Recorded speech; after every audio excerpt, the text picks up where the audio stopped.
The finale for Ahsoka has now come and gone, and now all we have to do is look forward to Season 2. But there have already been some mixed reactions coming out from a lot of people, and as always, I'm curious to get your point of view on them. To me, there was nothing bad about this episode at all, and I think that these people might be wrong on this one, so let's get going and talk about it. What's up, everyone, and welcome back to Jones Vibes. Hit the like button if you're an undead stormtrooper, and let's dive in. So, the Ahsoka finale answered some questions and created even more questions.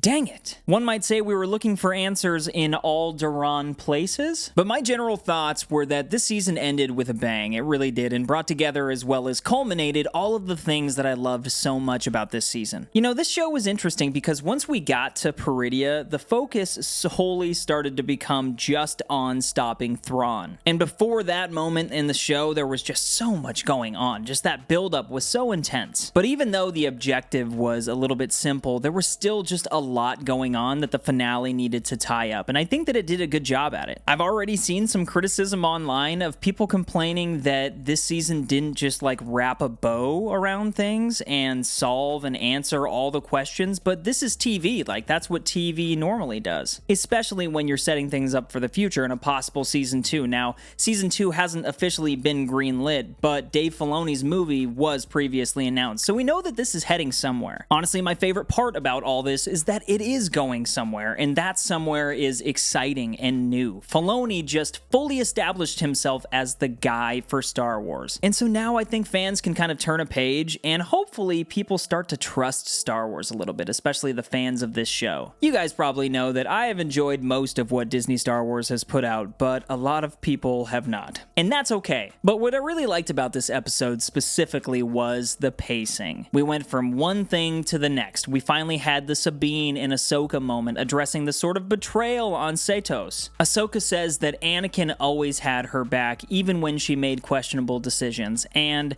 there was some serious master and apprentice growth shown here. I also loved the building of Ezra's new lightsaber, just like him sitting there and putting that together, and then the tie-in to Kanan that Hu Yang mentioned. Okay, let's go. But then, you know, and I think everybody was hoping for this, the action started. And Morgan Elsbeth just goes full-on Evil Dead Rise, which was awesome, and gets the blade of Talzin, and I felt like we had seen this before, and so I checked it out, and we had seen this. One of the mothers used it in an episode of Clone Wars against Mace Windu. And man, that blade just like aesthetically was so cool. I really want like a figure of that or something. But although I was maybe hoping for another Shin and Sabine fight, and then more Baylan and Ahsoka, the Morgan and Ahsoka fight ended up being one of the coolest things of the season. And I didn't expect that. The samurai influence really shined through, and then Morgan dies, and it was so quick. Like, all of that happened so quick, but it added a lot of tension to that moment. But another thing that I wanted to get your opinion on is, guys, we officially have undead stormtroopers.